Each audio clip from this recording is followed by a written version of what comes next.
Je vous invite, ceux qui ont envie... Attendez, je vais tourner un peu l'enceinte, bougez pas. Ceux qui ont envie de venir écouter Stéphane Arnassan, qui va nous parler des... Alors, de quoi tu vas nous parler? Prends ton micro, hein, Stéphane, parce que là, si moi je te pose des questions, personne ne va t'entendre. Bonjour Stéphane. Bonjour à tous. Pour l'instant, 11 h, hein, on dirait qu'il n'y a pas grand monde à l'Agora. Hein. Mais de toute façon, c'est filmé. Ce qui est important, c'est qu'on a une trace de ton intervention. J'invite ceux qui ont envie. Venez, je vois des gens qui regardent dans ma direction. Vous pouvez écouter une conférence sur les oiseaux. Si ça vous tente. Stéphane, je veux bien que tu... Viens, on se met tous les deux. Hein. On y va. Hein. On se prend pas la tête. Ça sera... tu peux t'asseoir, regarde, ça sera plus sympa. C'est confortable. Ouais, mais... Tu sais quoi, en fait, le problème, c'est que moi, j'étais là-bas. Fidji, il savait pas qui allait le faire. Et en fait, Sylvie, qui devait faire un peu l'animation et tout, elle a un empêchement. Et elle a eu un empêchement depuis vendredi. Donc, on est un peu, comme qui dirait, dans le jus. Voilà. Bon. Venez, si vous voulez, les enfants et tout. Venez vous installer. On va vous parler des oiseaux. Venez. Regardez, là, il y a de la place au soleil, il y a de la place à l'ombre. À l'ombre et au soleil. C'est ombre et lumière. Fidji, tu es opérationnel? Ah, ça tourne déjà. Donc, merci d'être là, déjà. Et Stéphane, c'est parti. Oui, moi je voulais vous parler des oiseaux, mais surtout des oiseaux en mer, puisque tout le monde connaît la Camargue comme étant une zone très riche environnementalement, notamment pour les oiseaux, puisqu'il y a plus de 400 espèces d'oiseaux qui ont été observées sur ce territoire. Et il est connu, il y a beaucoup d'ornithologues, donc ceux qui s'intéressent aux oiseaux, qui viennent en Camargue. Mais on parle souvent de la Camargue, soit des eaux douces, soit des eaux saumâtres, avec par exemple le flamant rose. Et donc c'est une réalité, on est sur une terre d'oiseaux. Mais moi je veux plutôt vous parler, notamment parce que le thème de ACT cette année, ce sont les déplacements.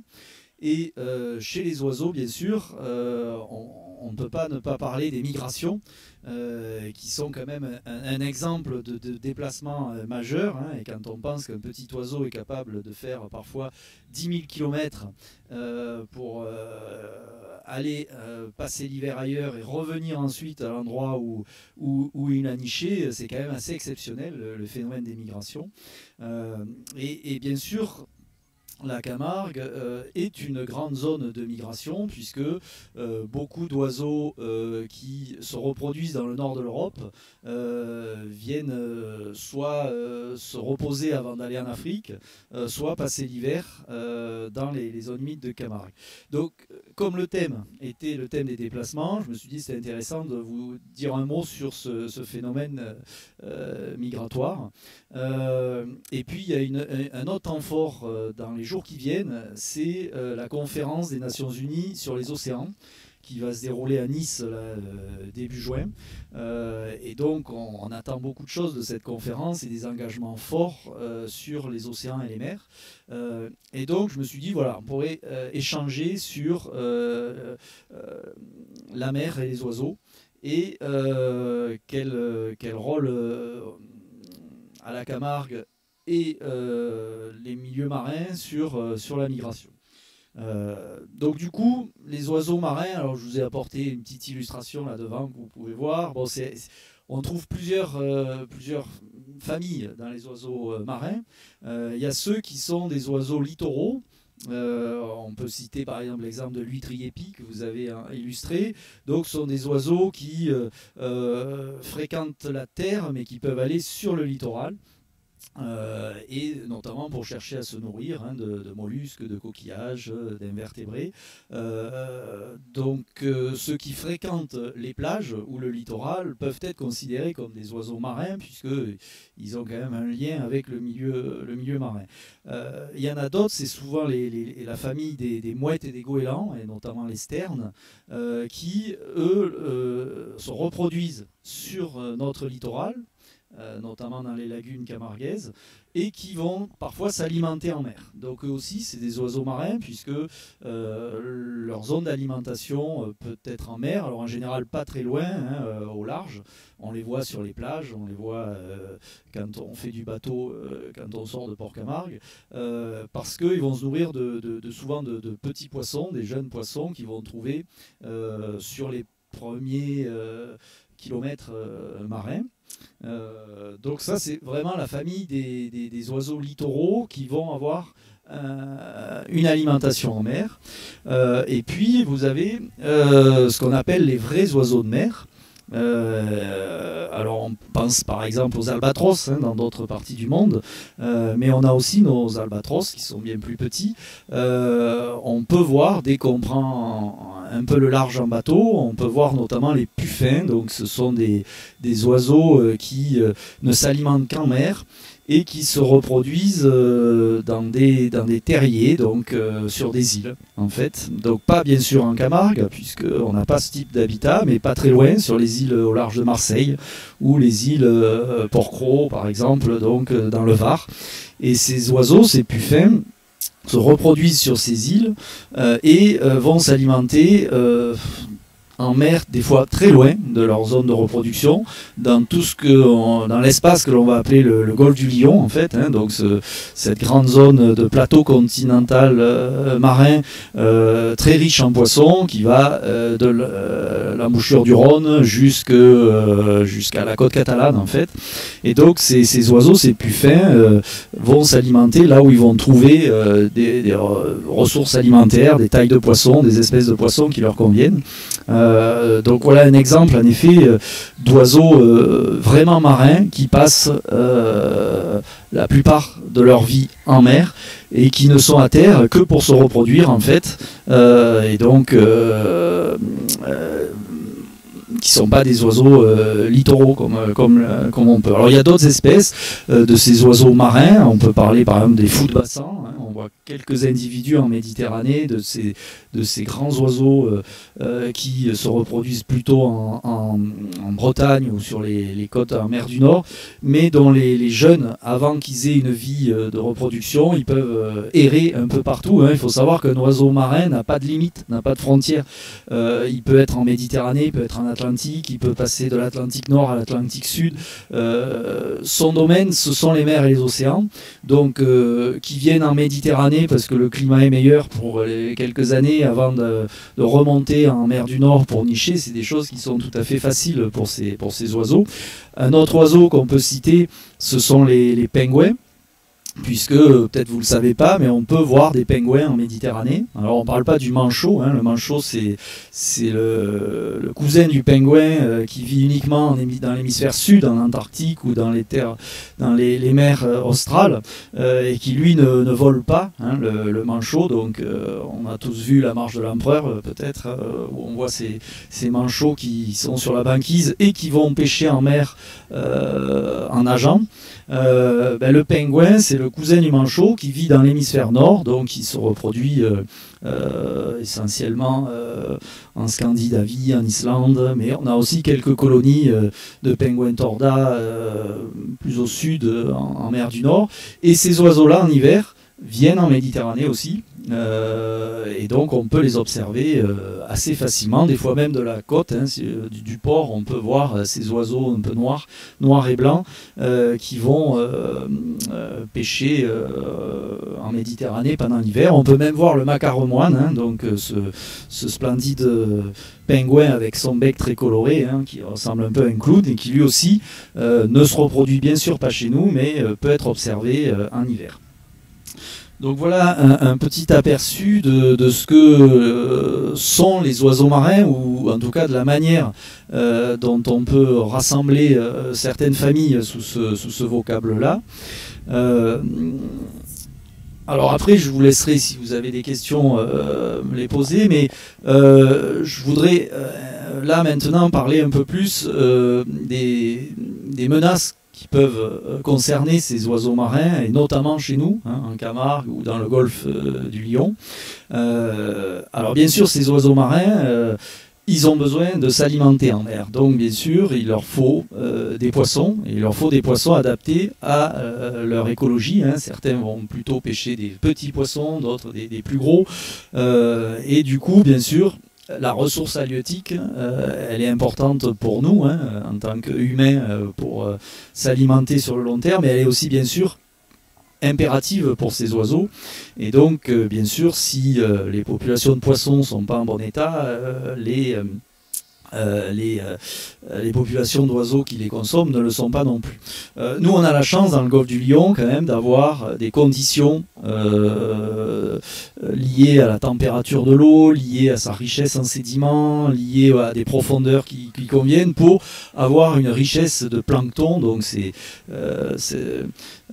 cette soupe des océans qui permet à toute la chaîne alimentaire de s'alimenter. Donc c'est soit du zooplancton, soit du phytoplancton, des algues ou des mini-crustacés qui permettent de nourrir des poissons, et qui eux-mêmes vont nourrir d'autres poissons plus gros, voire des oiseaux. Et on a la chance d'avoir une richesse très importante, d'où d'ailleurs l'activité de pêche, avec la pêche chalutière, avec les petits métiers qui sont très présents dans ce golfe du Lion.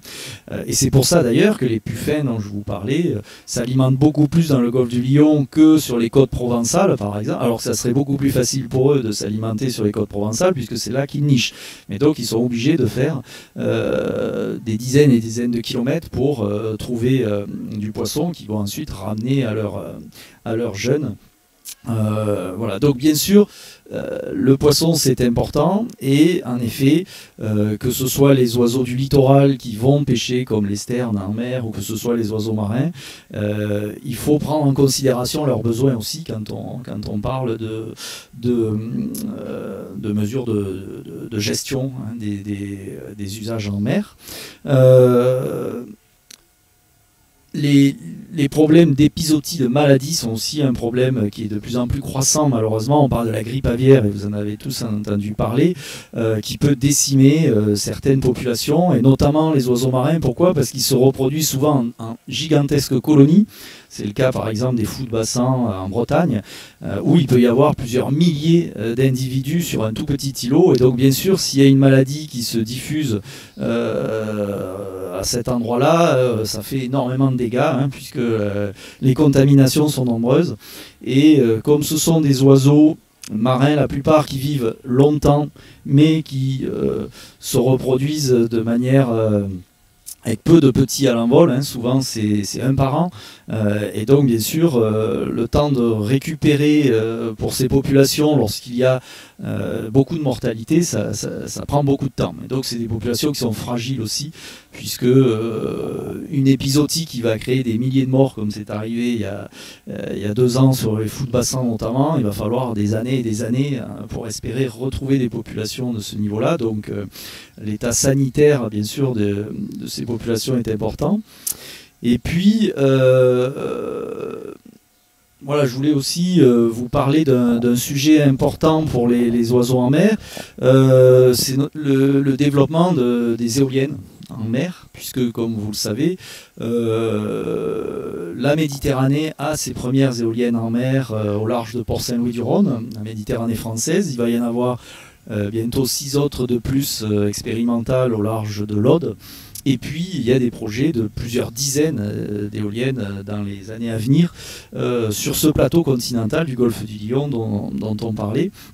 Et donc, il est important que ce développement de ces énergies renouvelables, certes capitales pour nos objectifs de lutte contre le changement climatique, mais qui peuvent être très impactantes. On sait que les éoliennes à terre ont un impact qui est loin d'être négligeable, notamment sur les oiseaux, sur les chauves-souris. Et en mer, bon alors, ce ne sont pas les premières, hein. Dans la mer du Nord, il y a des éoliennes depuis des décennies, mais la spécificité de la Méditerranée par rapport à d'autres littoraux qui ont des éoliennes, je reviens à ce que je vous disais au début, c'est par rapport notamment aux migrations, puisque les migrations dans le monde, ça concerne en effet des oiseaux qui vivent dans les hautes latitudes, dans le froid, et qui en hiver descendent. Et on peut dire qu'il y a 3 grandes zones maritimes qui sont concernées par du passage de migration dans le monde. C'est la mer des Caraïbes, hein, puisque vous avez beaucoup d'oiseaux d'Amérique du Nord qui vont hiverner en Amérique du Sud ou en Amérique centrale et qui traversent du coup le golfe du Mexique et la mer des Caraïbes. Vous avez aussi la mer de Chine, par exemple, puisque vous avez beaucoup d'espèces sibériennes qui vont descendre vers les îles subtropicales ou l'Australie en passant par la mer de Chine. Et vous avez la mer Méditerranée, où on a des millions d'oiseaux qui, chaque année, vont traverser cette mer pour aller de l'Europe du Nord ou de chez nous vers l'Afrique. Et ces oiseaux-là, vous les connaissez, hein. Aujourd'hui, il y en a, ce sont les hirondelles, ce sont les martinets, ce sont les coucous, ce sont les huppes. Ce sont tous ces oiseaux qui sont là l'été et qui ne sont plus là l'hiver et qui, pour la plupart, traversent la Méditerranée avec leurs petites ailes on ne connaît pas encore grand-chose de ces migrations. Alors on connaît ce qu'on appelle les grands migrateurs, c'est-à-dire les cigognes par exemple, qui elles vont passer plutôt par les côtes, hein, c'est-à-dire vont traverser l'Espagne et le détroit de Gibraltar pour aller au Maroc, ou passer plutôt par le Moyen-Orient pour éviter d'avoir à traverser la mer. C'est le cas de grands rapaces, c'est le cas des cigognes. Mais tous les petits passereaux, ce qu'on appelle les passereaux, hein, les espèces que je vous citais en exemple, hein, les hirondelles, les rossignols, voilà, qui eux traversent la Méditerranée. Alors un ornithologue qui a beaucoup travaillé sur les migrations disait que lors des périodes migratoires, on peut compter 1000 oiseaux au kilomètre et par jour sur notre littoral qui s'engagent pour traverser la Méditerranée. Alors bien sûr, vous imaginez que tous n'arrivent malheureusement pas au bout, hein, parce qu'il faut qu'ils aient suffisamment d'énergie pour traverser d'une seule traite la Méditerranée. Alors certains s'arrêtent sur les îles qui peuvent trouver les Baléares ou la Corse ou la Sardaigne ou la Sicile, mais certains font en une seule traite ce voyage-là avec tous les dangers. Et puis si jamais il a mal calculé son carburant et son énergie, vous imaginez qu'il ne verra pas le bout et qu'il finira noyé en mer, soit dans ce qu'on appelle la migration après sa reproduction, la migration postnuptiale, soit au printemps quand il remonte ici. Et c'est pour ça qu'on peut voir beaucoup de migrateurs en Camargue, par exemple, en mars-avril. Hein, si vous allez sur les plages, vous pouvez voir des oiseaux souvent très fatigués qui viennent d'arriver, souvent le matin, parce qu'en fait, ces oiseaux migrent à la nuit. Du coup, ils prennent leur force pendant quelques jours pour remonter ensuite plus loin. Donc cette question des migrations, elle est très importante et elle est assez propre à notre Méditerranée. Et c'est pour ça que le développement des éoliennes en mer, ça doit prendre en compte cette question-là. Parce qu'il ne faudrait pas qu'une centaine d'éoliennes posées sur notre littoral accentue encore de manière très sensible la mortalité qu'il peut y avoir sur ces oiseaux-là.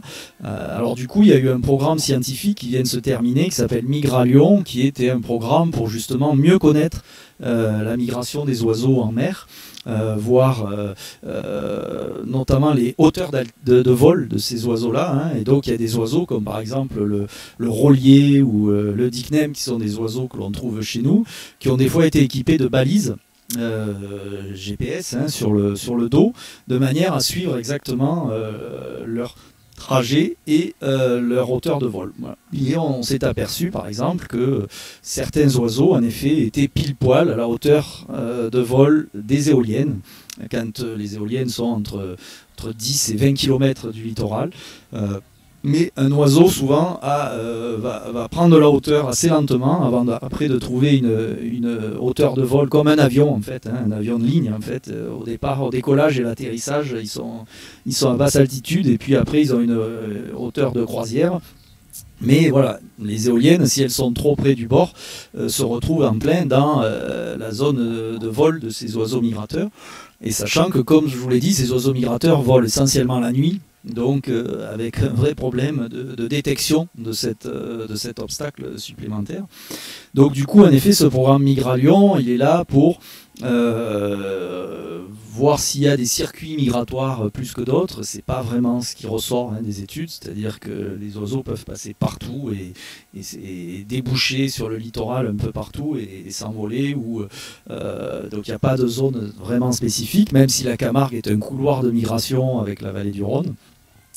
Mais c'est vrai que sur la question des hauteurs et peut-être des périodes, hein, c'est vrai que du coup on pourrait penser peut-être que ces éoliennes pourraient être déconnectées à certains moments, stoppées lorsque on sait qu'il y a un gros passage migratoire pour éviter justement que la mortalité soit trop importante. Donc les éoliennes pilotes qui sont en cours sur le golfe du Lion sont équipés de capteurs, sont équipés de caméras et doivent aussi faire un retour sur ça de manière à essayer de modifier un peu les choses par la suite. Donc cette question en effet de l'éolien, voilà, certains ornithologues disent qu'il n'aurait pas fallu faire d'éoliennes en mer Méditerranée en fait et sur ces grandes zones de migration éviter de rajouter des risques de mortalité supplémentaires, sachant que ces oiseaux migrateurs sont souvent ceux qui ont le plus décliné déjà depuis 50 ans. On parle du déclin des oiseaux notamment dans les grandes zones agricoles françaises et ce sont souvent ces espèces-là qui en plus voilà, sont migratrices et donc risquent de payer aussi un tribut à ça.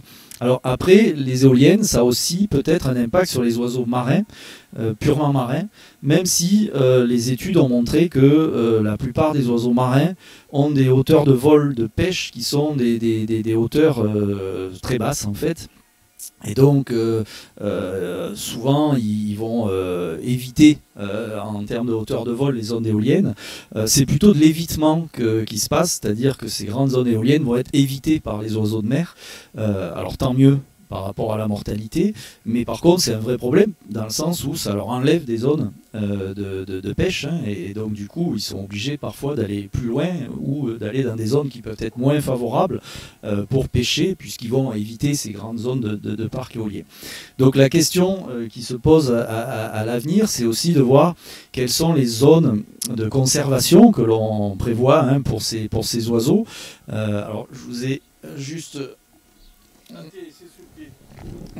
Voilà, je peux vous faire passer ces trois cartes qui me semblent assez parlantes, mais je vais vous les montrer là. Voilà, déjà montrer celle-là. Alors, vous voyez pas grand-chose, mais en fait, ce sont des études qui ont montré la densité d'oiseaux de mer sur la Méditerranée française. Donc, plus c'est rouge, plus il y a une importance de cette zone-là pour les oiseaux de mer, c'est-à-dire c'est là où ils vont pêcher en priorité.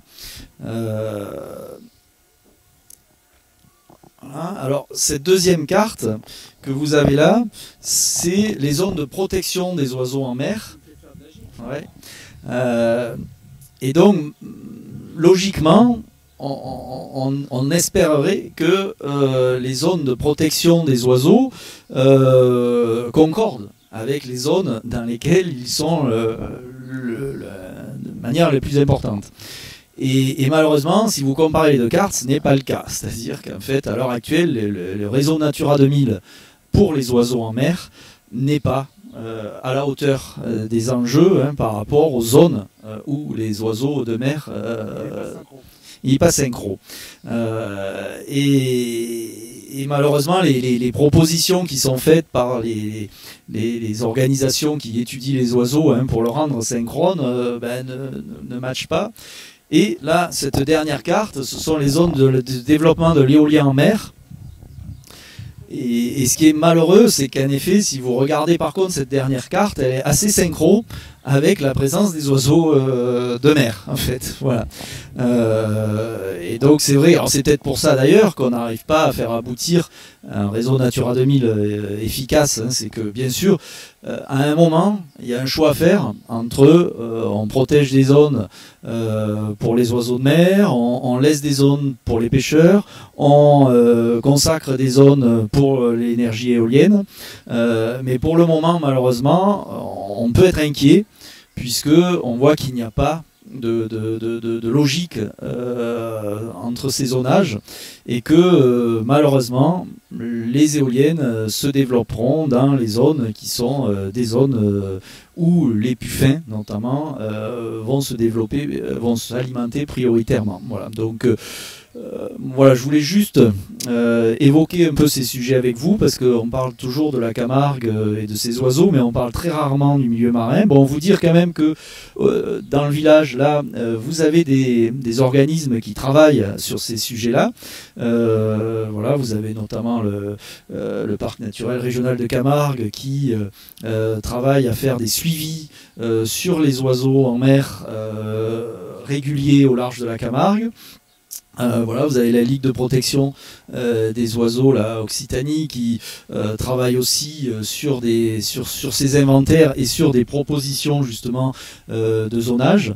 Et donc n'hésitez pas à aller voir aussi ces acteurs-là qui vous en diront un peu plus sur l'importance de notre littoral et de notre zone marine pour à la fois les oiseaux de mer et les oiseaux migrateurs qui ne font que passer, puisqu'ils vont fréquenter cette zone-là que 2 nuits par an, mais ces 2 nuits, elles sont quand même très importantes pour eux, puisque il faut qu'ils survivent à cette traversée de la mer. Voilà, je suis ouvert à des questions ou à des échanges si vous le souhaitez.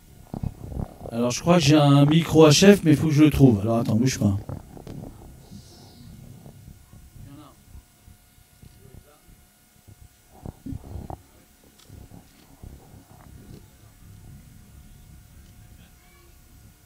Voilà, voilà. Vous avez des questions? Hop, on y va.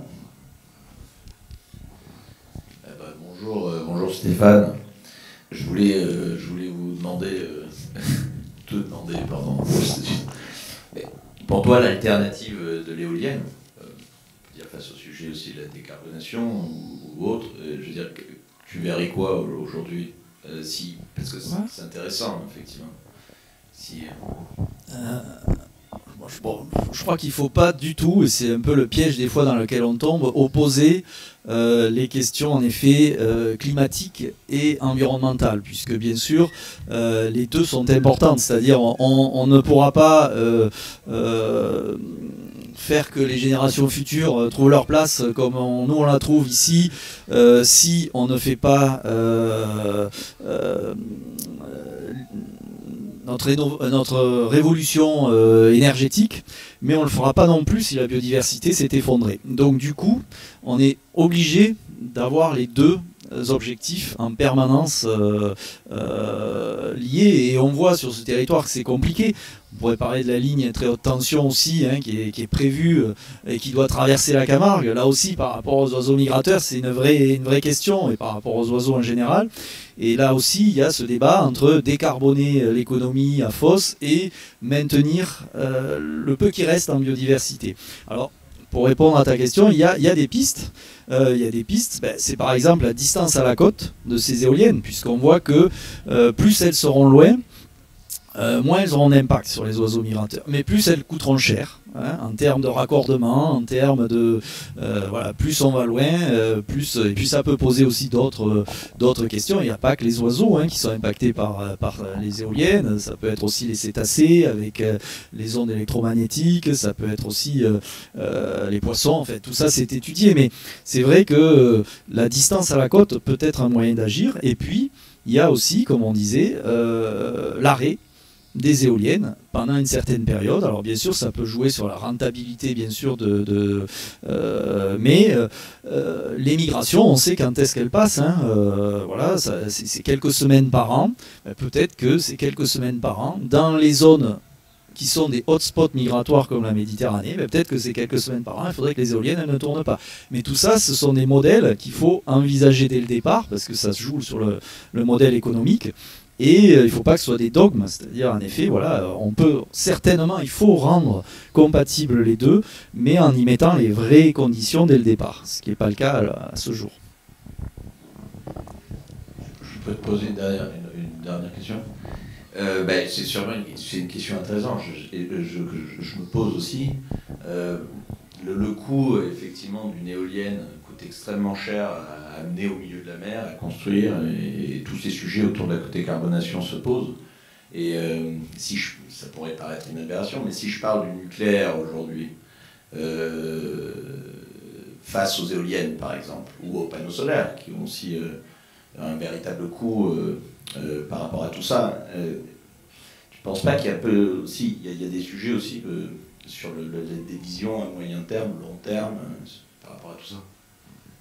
Je ne suis pas chargé de la politique énergétique française, heureusement d'ailleurs. Bon, je crois que la question du mix énergétique, elle se pose, et je crois que c'est quand même une bonne appréhension du sujet, ne pas mettre ses œufs dans le même panier.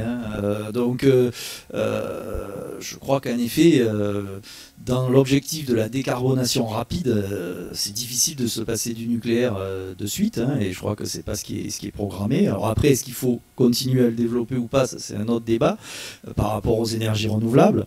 Mais je crois que de toute manière, on ne pourra pas se passer de ce mix, et donc d'avoir en effet des sources qui sont différentes. Après, l'énergie la moins coûteuse, c'est celle que l'on n'utilise pas. Et donc c'est vrai que là aussi, un vrai débat de société, c'est savoir est-ce qu'on se fixe des limites à cette utilisation d'énergie. C'est pas ce qu'on entend. On a beau avoir des fois des discours économisons l'énergie, éteignons nos ampoules, mais jouons avec l'IA à côté qui elle est très très consommatrice en électricité, et ça on nous dit pas ne jouez pas avec l'IA, éteignez vos ampoules, mais amusez-vous à faire de l'intelligence artificielle. Donc on voit bien qu'il n'y a pas de cohérence là-dedans, et toutes les prévisions disent que la consommation d'électricité va augmenter fortement dans les prochaines décennies, en lien avec la décarbonation et aussi en lien avec les nouveaux usages. Et là, il y a une vraie question, parce qu'en effet, si dans 50 ans, on consomme 5 fois plus d'électricité, les éoliennes, le photovoltaïque, le nucléaire ne suffiront pas pour alimenter tout le monde. Donc, il n'y a pas de réponse facile, mais malheureusement, la sobriété énergétique, ça va être une question très importante, et qui est souvent relayée en dernier. On nous dit il faut telle construction énergétique, il faut amener de l'électricité à tel endroit, etc. Bon, à côté de ça, on va essayer de faire des économies, mais on ne pose pas la question de l'économie énergétique avant les plans que l'on se fixe de développement. Voilà. Donc c'est un vrai problème, et on doit le vivre après avec le développement de ces filières. Merci. Alors moi, j'avais une question qui était par rapport à des espèces qui n'étaient pas endémiques ou vernaculaires, comme les aigrettes, là, les petits oiseaux blancs qu'on voit dans les champs. Avant, elles venaient d'Afrique et elles repartaient, maintenant elles s'installent. Et donc, est-ce que par rapport à la question des oiseaux, il y a des espèces qui ne migrent plus et qui restent chez nous? Oui, tout à fait. Et il y en aura de plus en plus, en théorie, ou qui vont modifier leur circuit migratoire. En fait, une espèce, quand elle migre, elle le fait parce qu'elle est contrainte à le faire. Parce que c'est pas un plaisir, je pense, pour elle, de se dire « je vais me taper 10 000 km en quelques semaines, puis je reviendrai après ». Donc c'est parce que, pour survivre, et souvent par rapport à son régime alimentaire, elle est obligée de le faire. Et petit à petit, si elle n'est plus obligée de le faire, il y en a beaucoup qui vont le faire. Alors tu citais le héron garde-bœuf par exemple. Alors, je connais pas son nom, moi je dis aigrette, mais je sais pas si ça se dit. Tu vois, ces oiseaux blancs qu'on voit là, dans les champs, derrière les tracteurs. Tout à fait, ouais. Et c'est vrai, alors là, c'est pas vraiment, je dirais, de la pure migration, c'est plus de l'opportunisme, c'est-à-dire ce sont des espèces qui ont des bonnes dynamiques de reproduction et qui vont petit à petit se développer ailleurs, et, parce qu'ils ne sont pas spécialement migrateurs, voilà, ils trouvent leur alimentation plus ou moins toute l'année. Mais on peut citer plein, sur les 30 dernières années, plein d'évolutions en ce sens. Faut se rappeler que dans les années 70, les cigognes en France ne vivaient qu'en Alsace. Puis bon, maintenant il y en a partout, il y en a peut-être beaucoup moins en Alsace d'ailleurs, je ne sais pas, par rapport à ce qu'on peut trouver ailleurs. Donc il y a des changements, et les grues cendrées qui maintenant sont on en voit beaucoup, très fréquentes à l'hiver. Non, là c'est fini. C'est quoi qu'on voit là en ce moment qui ressemble à ça alors? Alors, ce que tu vois dans les rizières ou autres, c'est les ibis, je pense. Ah oui, il y a des ibis noirs, mais avant, il y en a. Oui, ça, c'est une espèce qui s'est installée, ça. C'est ça, l'ibis falcinelle était très exceptionnel jusque dans les années 90. Et c'est un peu grâce d'ailleurs à l'action du centre du Scamandre, qui à un moment donné, de par sa gestion, a offert aux ibis un bois de tamaris inondé. Et les premiers ibis qui sont vraiment développés en reproduction en Camargue, ça a été au Scamandre. Et puis maintenant, ils se sont un peu étendus partout. Alors par contre, en fait, ces espèces qui arrivent, comme on peut citer l'ibis, on peut citer la grue, et j'en oublie, c'est souvent l'arbre qui cache la forêt. C'est-à-dire qu'il y a certaines espèces, en effet, qui sont en très bonne évolution de population. Et souvent c'est des grosses espèces qu'on voit bien du coup, mais il y a énormément d'espèces qui elles sont de plus en plus rares et qui passent sous les radars, en tout cas qu'on ne s'en aperçoit pas. Donc on a plutôt on peut se dire finalement les oiseaux il y en a de plus en plus. Alors c'est vrai qu'on en voit certains de plus en plus, mais il y en a beaucoup qu'on ne voit plus ou qu'on ne verra plus, et qui eux sont en très mauvais état de conservation. Mais pour revenir à ta question d'immigration, oui, par exemple il y a de moins en moins de certains canards en Camargue l'hiver, aux grandes dames des chasseurs qui chassaient prioritairement ces espèces-là, parce que tout simplement ils préfèrent s'arrêter avant, parce qu'ils ont trouvé des conditions climatiques et d'alimentation qui leur suffisaient. Donc moins en moins de vagues de froid qui vont nous toucher, donc des oiseaux qui vont... On commence à avoir des huppes en hiver chez nous. Ce qui est assez moi je pense à un exemple alors qui n'est pas très parlant, mais quand on va à Albaron, donc en plein cœur de la Camargue, il y a ce restaurant, le Flamand Rose, où il y a des vitrines avec tous les oiseaux qu'on trouvait alentour. Donc c'est un peu creepy parce que bon, c'est des oiseaux empaillés et tout, il y a un peu de poussière et tout. Mais quand on discute avec les propriétaires, alors je sais pas si c'est toujours les mêmes, mais ils expliquaient qu'en fait il y a plein d'espèces qu'on ne voit plus du tout. En fait, elles sont là, avant elles étaient communes, et là elles sont plus du tout là, ou alors elles sont très rares. Donc j'ai conscience qu'il y a un changement, mais bon, je pense qu'il est généralisé, parce qu'on annonce des chiffres de 40% de réduction des populations d'oiseaux. Et voilà, c'est vrai que c'est assez inquiétant, mais en fait, quand on est même intéressé par l'environnement, on ne sait pas trop comment faire. Et je vois par exemple à Saint-Gilles un cas très pratique. Nous, on est envahi par les pigeons. Et quand il y a les pigeons, il n'y a pas les hirondelles, il n'y a pas d'autres oiseaux qui viennent. Je le sais parce que j'ai un petit jardin sur une terrasse, enfin sur 2 terrasses. Et en fait, je voyais tout un tas d'oiseaux. Et en fait, les pigeons les virent. Ils prennent toute la place. Et donc, il y a des trucs comme ça, je ne sais pas comment faire en plus. Parce que c'est des populations, les pigeons, t'en as un, après t'en as 20 qui arrivent en quelques mois, en fait. C'est fou, hein. Au même endroit, et puis ils s'installent très vite, quoi. On va espérer que les perruches vertes, qui sont aussi des espèces qui sont de plus en plus fréquentes, vont les dénicher, quoi. Mais c'est vrai que les évolutions, bon, elles ont toujours existé, hein, mais c'est vrai que nous, à notre petite échelle, du coup, on les prend en considération plus, mais il y a toujours eu, bien sûr, des mouvements comme ça d'espèces. Mais ce qu'il faut retenir, je crois, c'est quand même qu'il y a peut-être 5% d'espèces qui se développent, Et comme tu l'as dit, il y en a 45% qui, elles, régressent ou ont déjà disparu ou vont disparaître. Et c'est ça qu'il faut retenir, c'est-à-dire que ne pas se fier aux apparences et se dire que c'est très bien qu'on ait de nouvelles espèces qui viennent, hein, parce que les grues, c'est spectaculaire. Hein. Enfin, moi, je trouve que c'est un gain pour notre territoire que d'avoir des grues. Bon, certains cultivateurs de blé, on va en passer la même chose, mais c'est vrai qu'il faut surtout se battre pour que les conditions de maintien des espèces, et l'exemple que tu dis sur le flamand rose albaron, bon, c'est vrai que par exemple les hérons pourprés ou les butors sont en train de disparaître sous nos yeux parce que les roselières notamment les roselières meurent pour différentes raisons, et donc du coup oui, ce sont des oiseaux qui peuvent disparaître dans les prochaines décennies de notre territoire, et les roselières, c'est quand même des milieux, ça va être difficile d'en recréer, hein, surtout avec le changement climatique, ou d'en restaurer suffisamment. Et donc, ça doit vraiment être une préoccupation très importante, y compris pour l'économie qui est autour des roselières, hein, puisqu'on a les exploitants de roselières, les seigneurs.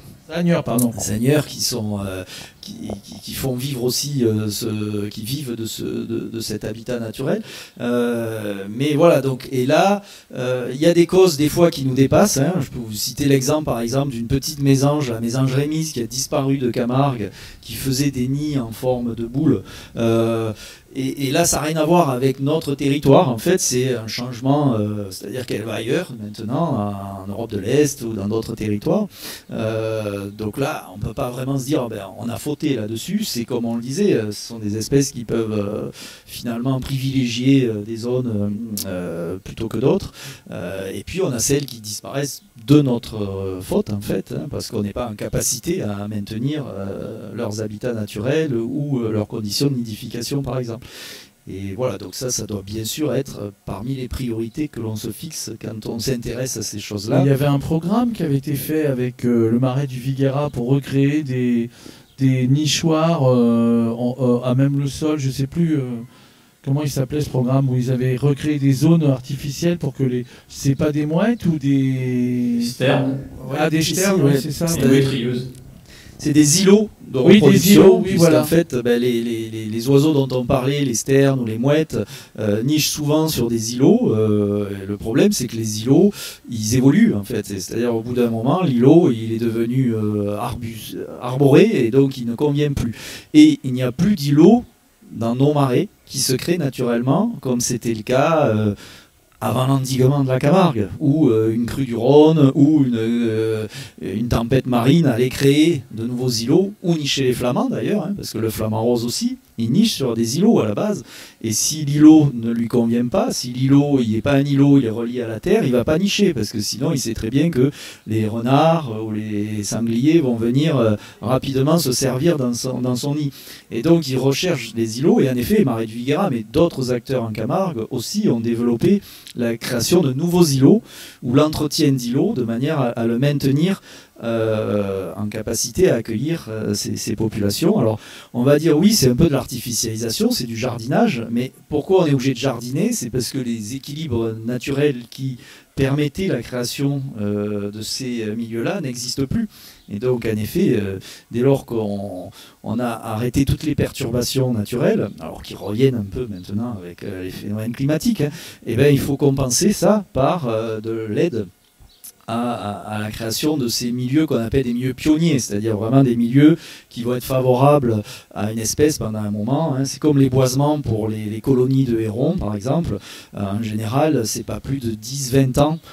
Faut dire qu'après, ils les ont mis dans un tel état à force de fianter dessus, etc., que souvent, ils vont à d'autres boisements, et que s'il n'y a pas d'autres boisements, eh ben, c'est une perte. Voilà. Donc il faut anticiper ces choses-là, et on connaît suffisamment bien ces espèces pour savoir ce qu'elles recherchent comme milieu, pour favoriser un état de conservation des milieux qui permettent de les attirer.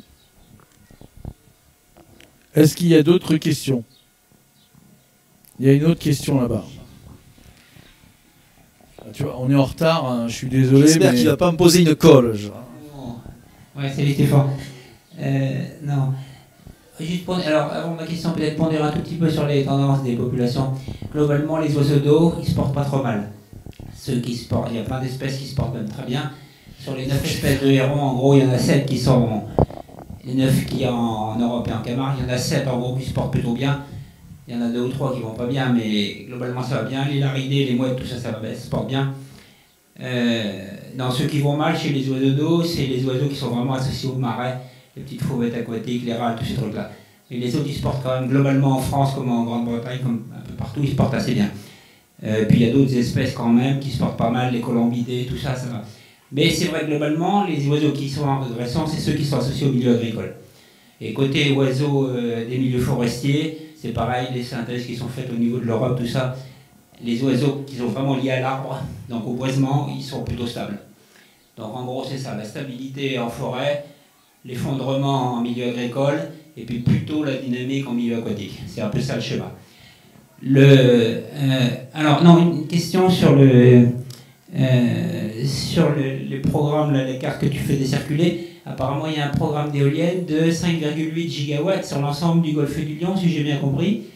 Et du coup, ça fait combien d'éoliennes en gros, que ça représente quoi paysagèrement? C'est 100 éoliennes ou c'est 1000 ou beaucoup plus? Non, je crois que c'est 150. 150 éoliennes qui seraient réparties dans les 5 sites.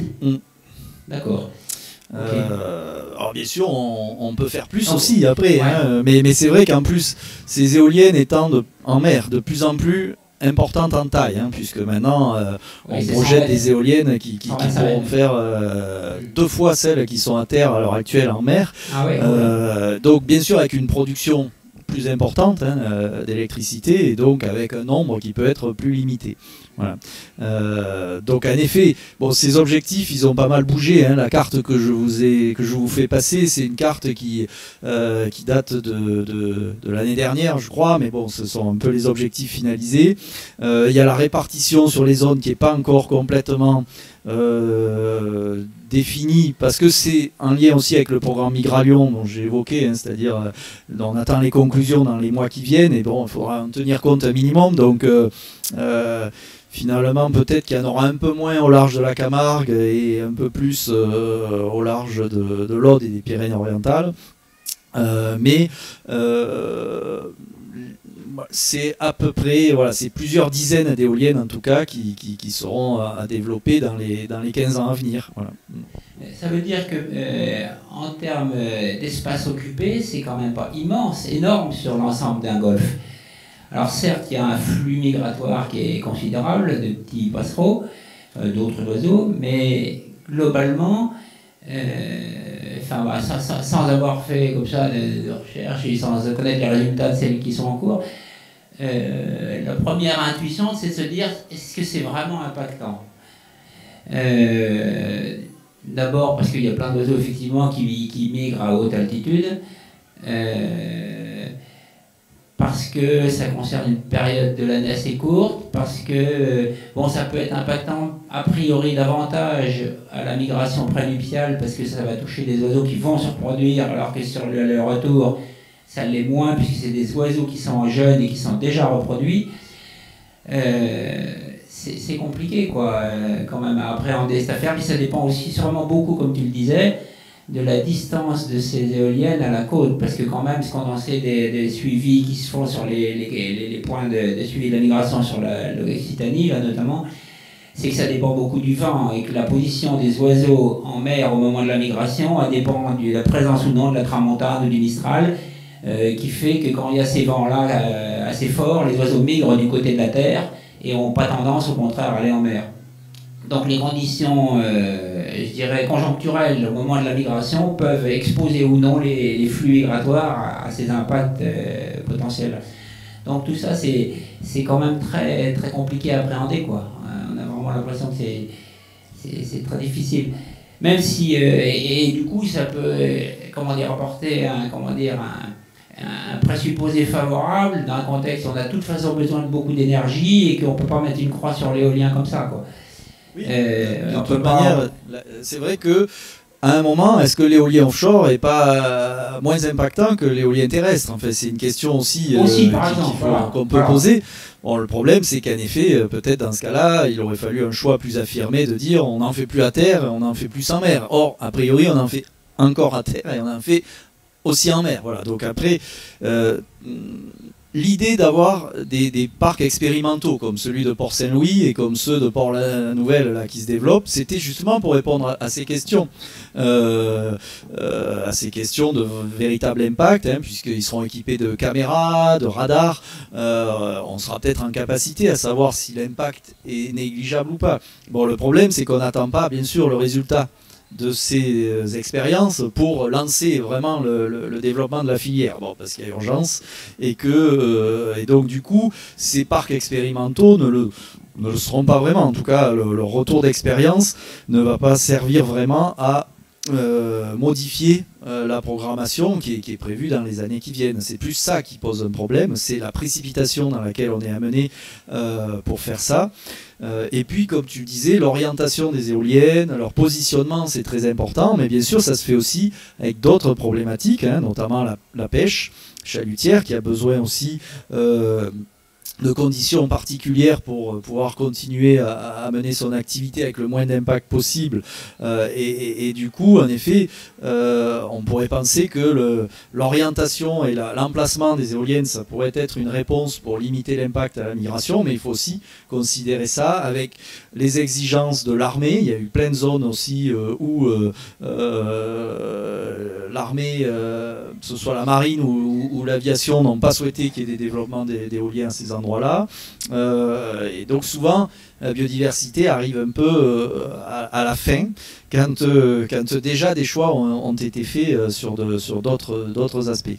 Mais bon, moi je partage ton point de vue sur le fait que une centaine d'éoliennes dans le golfe du Lion, suffisamment ramassées, c'est pas non plus quelque chose qui est peut-être trop effrayant. Bon, mais... Moi, ce qui m'avait frappé, c'est que quand il y a eu l'étude sur les éoliennes à Entresins, on avait à proximité la décharge, où il y avait des milliers et des milliers de goélands notamment. Et puis, bon, quand il était quand même un pôle d'oiseaux, qu'il y a la biodiversité qu'il y a dans ce secteur-là. Et finalement, il n'y avait quand même pas un impact énorme. Il y avait effectivement 2 ou 3 espèces qui posaient problème, notamment les milans. Si je me rappelle bien, le milan noir, il y avait quand même eu plusieurs dizaines, 30 ou 40 de mémoire sur 3 ou 4 ans de ces oiseaux tués. Et donc, bon, c'était pas parce qu'ils ne sont pas hyper rares, mais quand même, ça posait un peu de problème. Ça pouvait poser problème pour des espèces remarquables, parce qu'il y avait un aigle criard, je ne sais pas quoi, qui avait été tué. Mais globalement, au vu de la biodiversité du pool d'oiseaux, même les goélands eux-mêmes, qui étaient pourtant des dizaines de milliers à se nourrir sur la décharge, si on comptait sur 2 ou 3 ans ce qui avait été tué dans les éoliennes, on aurait pu dire qu'il va y en avoir des milliers, en fait pas, quoi. Donc ça semblait, d'une certaine manière, pas si impactant a priori que ça, quoi. Voilà, enfin bon, c'est juste une parenthèse. Et pour aller dans le même sens, en fait, moi je trouve que c'est la question de la gouvernance aussi, parce qu'en fait, un impact, il y aura forcément un impact des éoliennes sur la faune, mais quel impact on accepte? Parce qu'il y en a déjà eu un cas en Camargue, la démoustication, donc il y a eu des études qui ont été faites sur la démoustication, on a montré qu'il y avait un impact sur la biodiversité, mais on continue quand même la démoustication, parce que c'est pas qu'une question écologique en fait. Donc là, les éoliennes, c'est un petit peu la même chose, donc c'est la question de la gouvernance. Puis on peut aussi dire que si on met des éoliennes en Méditerranée, en fait, c'est parce qu'il faut regarder ça à l'échelle du trajet d'oiseaux. C'est-à-dire c'est ça, plus ça, plus ça, plus ça, quoi. Donc il y en a déjà eu avant des éoliennes, enfin ça dépend des espèces, mais peut-être que... Vous voyez ce que je veux dire? C'est peut-être que là, effectivement, il n'y a pas beaucoup d'oiseaux qui se sont tués, mais il y en a quand même. Là-bas, il y en a encore, là-bas, il y en a encore, donc c'est tout cumulé qu'il faut voir en scène. C'est le problème des effets cumulés, et c'est vrai que c'est difficile pour un porteur de projet éolien d'évaluer ces effets cumulés avec tout le reste, comme on dit. Et c'est vrai que la crainte qu'on peut avoir sur les oiseaux migrateurs, parce que c'est souvent ceux qui sont parmi les espèces qui sont en chute pour d'autres raisons, c'est une goutte de plus, voilà, qui peut en tuer. Bon, maintenant, on est obligé de passer par là, d'une manière ou d'une autre, ou alors il aurait fallu faire le choix de ne pas en faire en Méditerranée, mais bon, c'est pas ce qui a été fait. Voilà. Et puis si seule la France avait dit je fais pas d'éoliennes en Méditerranée, mais les Italiens, les Espagnols ou les Grecs en font, c'est un peu la même peine par rapport aux oiseaux migrateurs en fait. Donc il aurait fallu soit une décision conjointe où on n'en faisait pas, soit sinon pourquoi on n'en ferait pas en France dans le golfe du Lion alors que c'est une zone qui s'y prête bien entre la Tramontane et le Mistral. Bon voilà, enfin c'est... Ouais. Sur la question des effets cumulés, on peut aborder la question de manière un peu contournée. Si on regarde par exemple dans les populations d'oiseaux qui régressent le plus en Europe, on parlait des migrateurs, oui, mais pas n'importe lesquels. Ce qui a été bien démontré, c'est que c'est vraiment les plus touchés de très loin, c'est ce qu'on appelle les migrateurs transsahariens. Donc l'idée là derrière, c'est pas qu'il y a des impacts anthropiques qui sont la cause de leur truc, en partie parce qu'à l'échelle de l'Europe, leurs zones de nidification sont sûrement perturbées. Mais les transsahariens, eux, ils subissent directement les effets du changement climatique. Et c'est sûrement pas par hasard. Et ça veut dire d'une manière indirecte que, bon, certes, il y a des pressions anthropiques qui s'exercent sur eux, mais aussi sur les autres espèces. Et que eux, par ailleurs, ils sont soumis à un facteur qui est beaucoup plus impactant, qui est le changement climatique.